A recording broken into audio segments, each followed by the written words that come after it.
How would you like to start making the right decisions that you won't regret later? In this video, I'm going to be sharing with you how you can trust that you're making the right decisions, especially when it comes to deciding whether to stay married or get a divorce.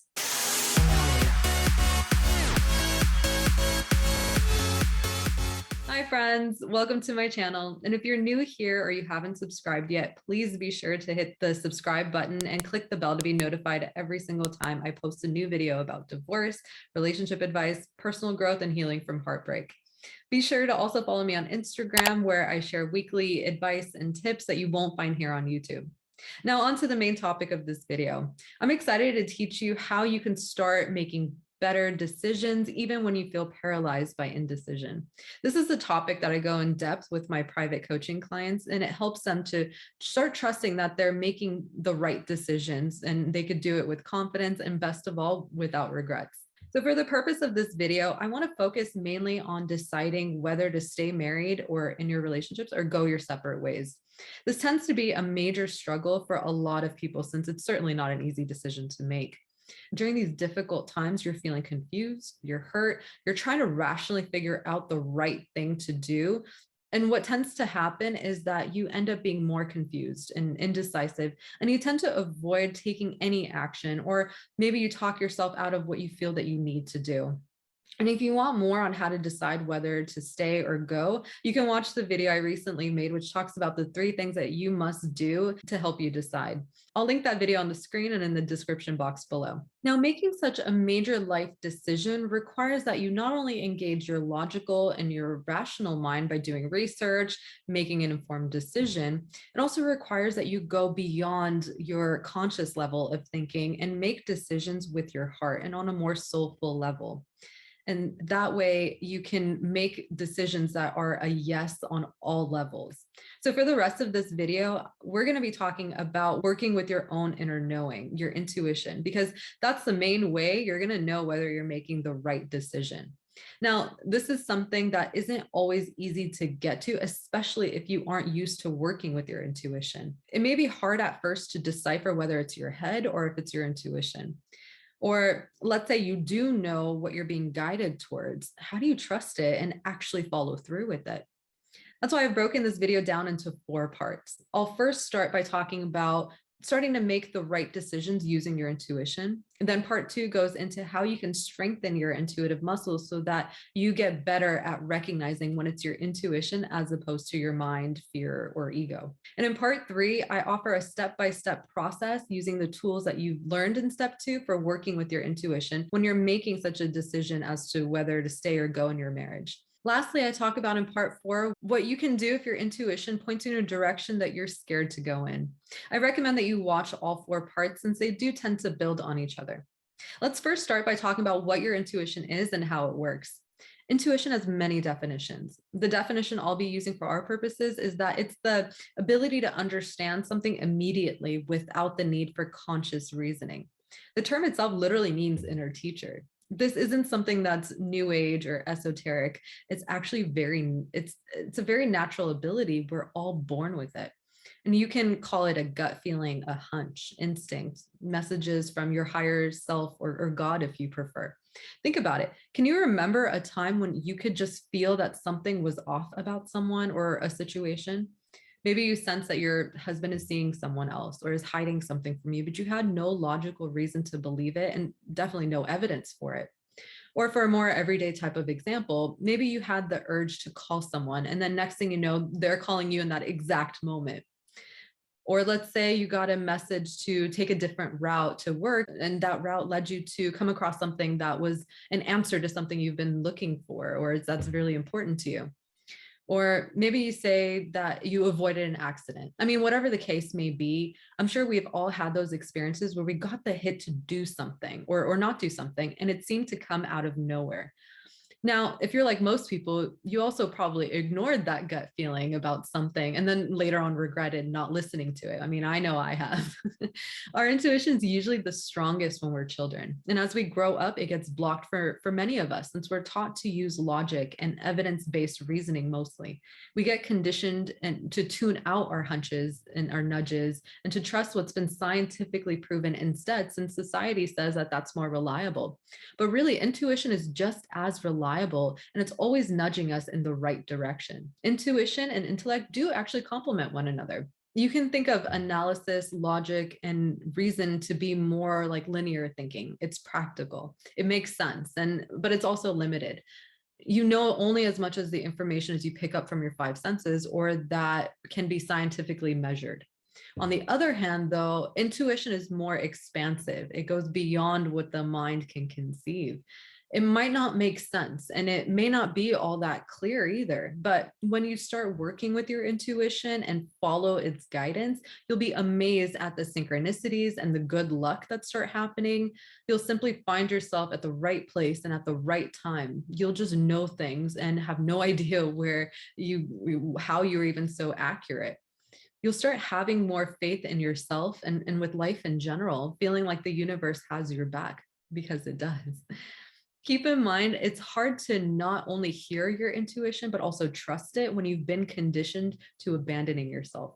If you're constantly outwardly focused, always trying to please others, constantly seeking advice from others, and deferring what you think and what you know to the judgment of others, and if this is you, then don't worry. Taking small steps to reconnect to yourself can help strengthen your connection with your own inner knowing. So what I'm encouraging you is to start working with your intuition, because listening to your intuition is an act of self-love.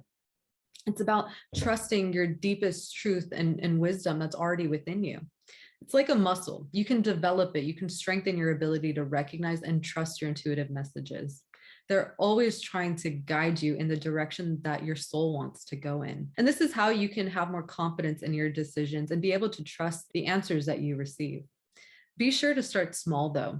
Trying to decide such a pivotal decision, like whether to stay married or get a divorce, is a big deal. And it could trigger a lot of anxiety, of fear, and just intense emotions. Instead, I encourage you to start making decisions on smaller issues and go in the direction that you feel that you need to take or that you're directed to take.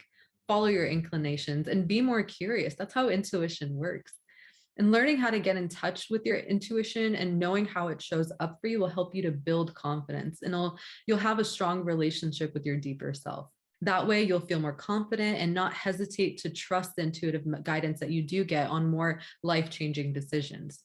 Tip number 1 of part 2 is to be open to receiving your intuitive messages. You're already intuitive. Your intuition is always sending you messages, whether you realize it or not.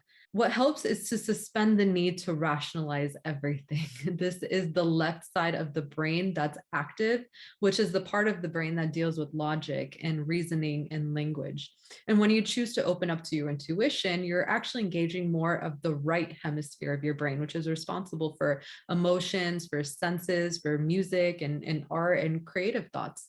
So set the intention that you're willing to tune into your intuition and be open to the messages that you receive.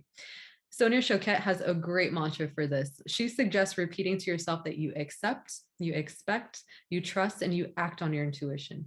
You accept that your intuition is available to you. You expect it to send you messages. You trust the messages that you receive and you act on them. Implementing this mantra helps to start connecting with that deeper part of you. Tip number 2 is to practice quieting your mind more often. It helps to distinguish the voice of fear versus intuition. I definitely believe fear is important. It's part of our survival mechanism that tries to protect us from perceived harm. It's your ego and your instincts that are designed to keep you safe. And fear-based thoughts and emotions come from an activated nervous system, and the messages tend to be urgent and loud. Fear says, I should do this, I have to do that. And typically, the thought will have an underlying feeling of anxiety or overwhelm. I mean, it tends to be motivated by our conditioning from the past, our subconscious blocks, the ego, the habitual patterns of people pleasing, or how we deal or not deal with conflict. Intuitive messages, on the other hand, are calm, they're gentle, and they're subtle. Intuition says, go this way, try again, not right now, yes, no. It's very direct, it's to the point. Fear tries to keep you small and safe. Intuition wants you to expand and grow. It'll push you past your comfort zone, which can feel freeing, but also terrifying. There is a fine line between fear and intuition. And it's hard with all the mental chatter and the stress that we have all day long. This is true too when your nervous system is active and you're in survival mode, which we all fall into when we're stressed and overwhelmed. That's why it helps to carve out time each day, about 5 to 20 minutes of meditation, of yoga, of deep breathing and exercise. Even simply practicing just stillness and solitude can do wonders. These activities help strengthen your awareness, pick up on information that is in between thoughts, and it drops you into your body rather than constantly living in your head. The body has so much wisdom too, and it's important to start paying attention to your feelings and your senses too. One other note I want to make is to take care of your body, to eat nutritious foods, to drink more water, to exercise and sleep more. All of these will help nourish your body and regulate your nervous system and think more clearly. Tip number 3 is to pay attention to how you receive your intuitive guidance. Even though we all receive intuitive messages, how we perceive them can vary. It's different for everyone. But I want to give you an idea of the 4 different ways that we pick up on messages so that way you can pay attention to which are the strongest for you. We all know that there's 5 senses we use to perceive the world around us. There's actually more subtle senses too that our nervous system uses to process energy, and they're called the clairs. There's clairsentience, there's clairvoyance, there's clairaudience, and there's claircognizance.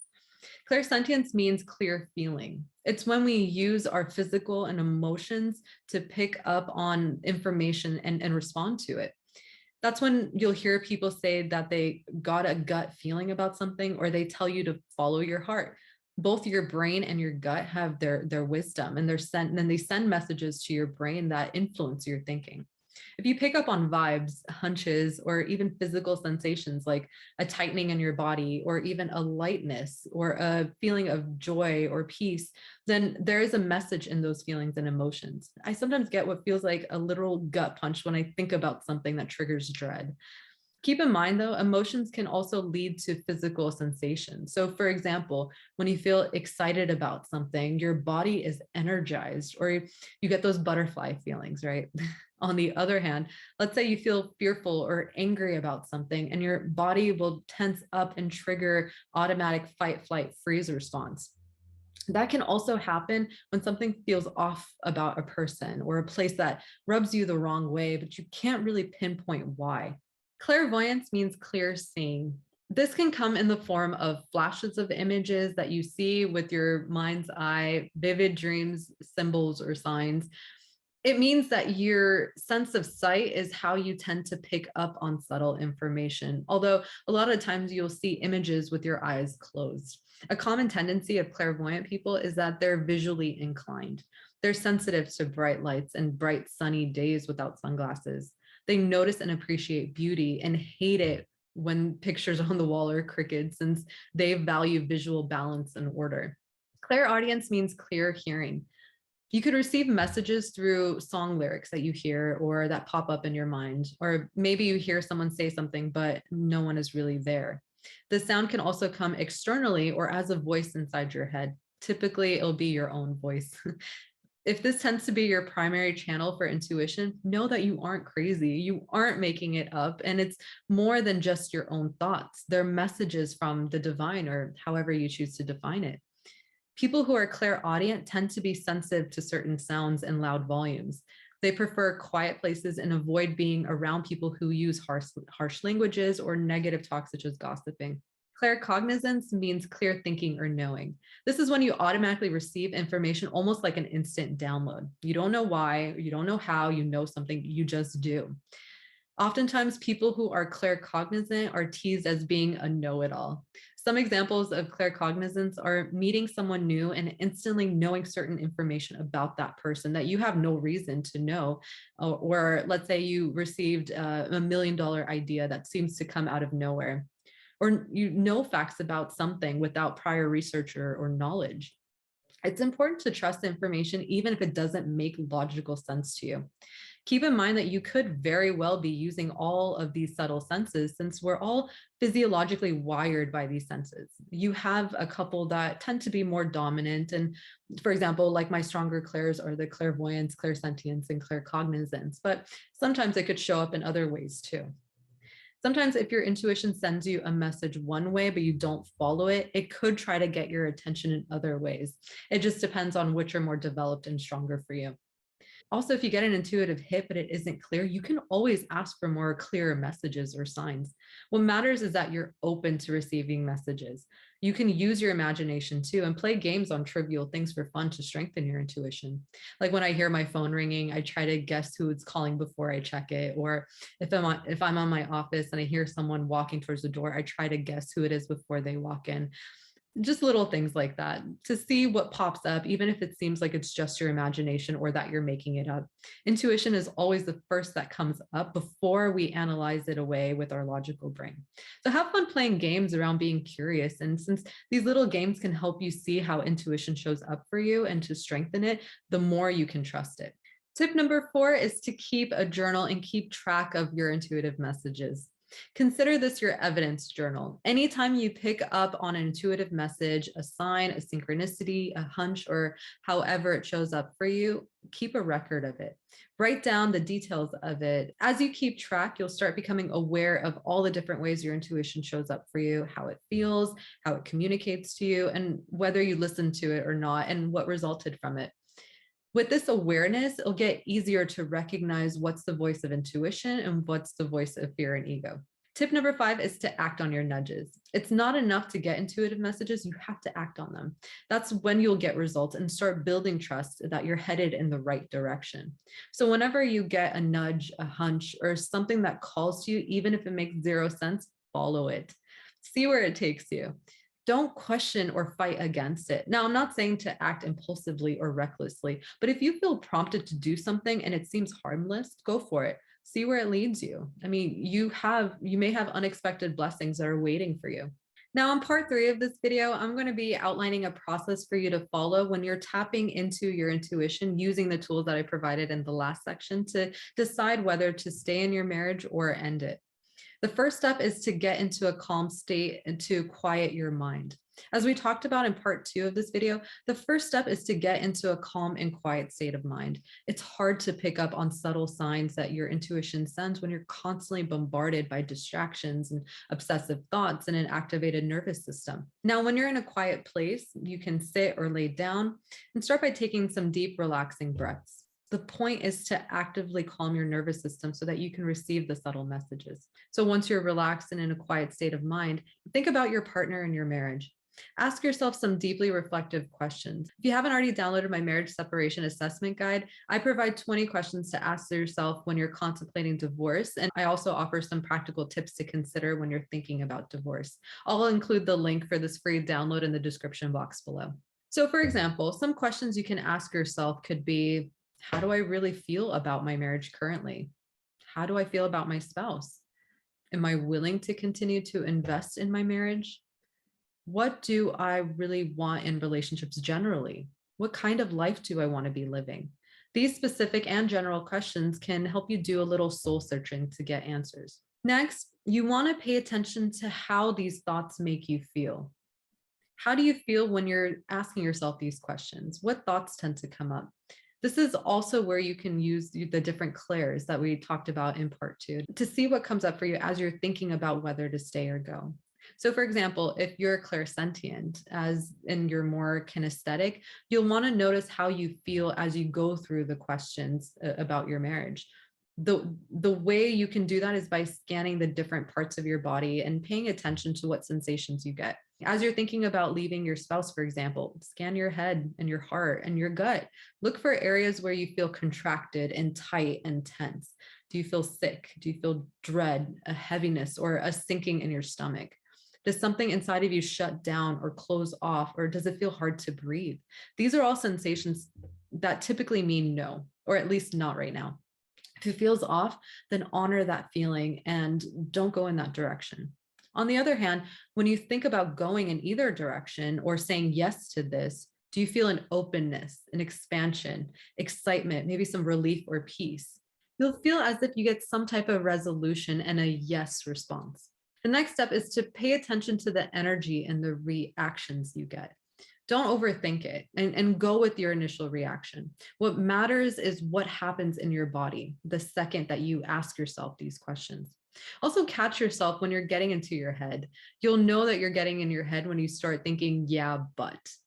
Like you may get assigned to leave, let's say, and then you think to yourself, yeah, but it's not really that bad, or yeah, but I don't want to be alone. Whatever it is, the initial thought is your intuition. Everything that follows after the but is fear and ego trying to protect you. That's a form of gaslighting yourself by denying, minimizing, and suppressing what you already know to be true. That's how you can tell the difference between intuition or fear. If you're clairvoyant, pay attention to the images that come to mind when you contemplate whether to stay or go.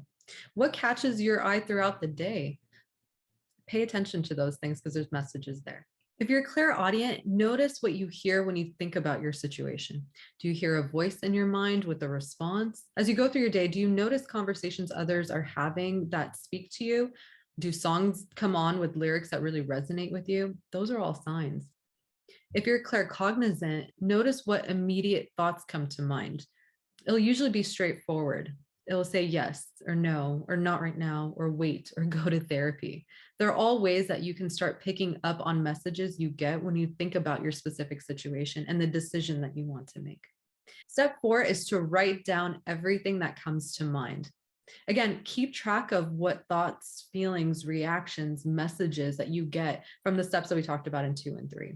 You can also do a free flow writing exercise as you're deep in reflection. The way you do this is to ask yourself questions about your marriage and your partner, such as the ones that we mentioned earlier, or the ones that I provide in the marriage separation assessment guide to get you started. As you go through each question, quickly write down the first response that comes to mind and don't censor yourself or edit yourself. There's really no right or wrong. It's only what's true for you. If nothing comes to mind, then start with writing I feel or I want and fill in the blank with what sensations, thoughts, feelings, or sounds that you get in that moment. There's no need to explain or justify or otherwise overthink what comes up. Remember, this is to imagine that you can have everything that you want and have all the and that you'll have all the resources available to you. After you've gone through the questions, look over what you've written. How do you feel about what you wrote? Does anything surprise you? What emotions or reactions are being triggered? Congratulations, you've just gotten out what you've been storing inside of you for many years. And it could feel very heavy and overwhelming initially. That's why you'll want to go to step 5. And step 5 is to release and surrender. Up until this point, you had been articulating the problem and what you want to find answers about and how to resolve your current dilemma. Sometimes you won't get answers right away, or you can get some messages but aren't sure of what to believe, and that's okay. If we try too hard, we can easily get into overthinking and ruminating, which essentially gets you nowhere. That's why you want to ask yourself these questions, write them down, whatever comes to mind, and then let it go. Surrender it to the universe, God, or whatever higher power you believe in. As you go about your day, look for the signs that point you in the direction that you're called to go in. That's why people say to sleep on it. The logical part of your brain is suppressed while you're asleep, and the imaginative, intuitive part is the part that's active. So you might get symbolic answers that show up in your dreams, for example, or maybe during your day, you might get an epiphany or a stranger says something that really sticks with you, or you might see something on TV that tells you exactly what you need to know. The possibilities are endless. What matters is that you're open and receptive. That's how you'll start noticing the signs and the signals more often. Once you do get an intuitive hit, trust it and act on it. Now, on to part 4. What do you do when your intuition points you in the direction that you're scared to go towards? Let's say, for example, you just know in your heart that it's time to end your marriage. You can feel it in your body, or you just know that it's just not right and something has to change. This can be really scary and triggering for you. The thought of it makes you afraid because if you move forward in that direction, then what does that mean about you? Does that mean that you're a failure? Are you afraid to be alone or to hurt your kids or to start all over or to risk judgment and people finding out about your marriage ending? I mean, the list goes on. What tends to happen is your mind will try to rationalize it away to protect you and what all of that would mean to be true. And because of this, you likely don't want that message to be true. So the mind goes, well, maybe things aren't so bad. Or maybe we can keep working on it. I mean, he's been stressed out and things can get better. You get the idea. It's also possible that you could want your marriage to work out so badly that you're talking yourself out of the feelings that make you feel uneasy when you think about it, because you just don't want it to be right. And again, because of what it'll mean if you do follow your intuition. Here's a test that I got from Mel Robbins. She says, when you think about your decision that you're about to make, does the decision expand you? Does it expand your future or expand the possibilities for your future? If the answer is yes, then no matter how terrifying, go with it. Or does the decision shrink you? Does it silence or inhibit you in some way? Then it's a no. So if you're clear that you're being guided towards a direction that you're afraid to go towards, then the real work comes down to learning to accept that you deserve to have what your heart desires. If you want more out of your life, then you need to build your self-esteem and your confidence so that you genuinely believe that you're worthy of the things that you want to experience. You can give into the fear and stay small, or you can move past the limitations and embrace that all that you know to be true for you, and whatever that may be. What I want to leave you with is a reminder that you don't have to put so much pressure on what is right. There often isn't a right thing to do, except for what's best for you in this situation. And remember, you can always choose again. You're fully capable of handling whatever life throws at you and whatever direction you choose to take. So release the need to do it right and to have it all figured out. Instead, I encourage you to trust yourself and to follow your hunches and take it step by step. I hope this was helpful for you. If you enjoyed this video, please like, share, and subscribe to this channel for more videos like this. Until next time, thanks and take care. I'll talk to you soon. Bye.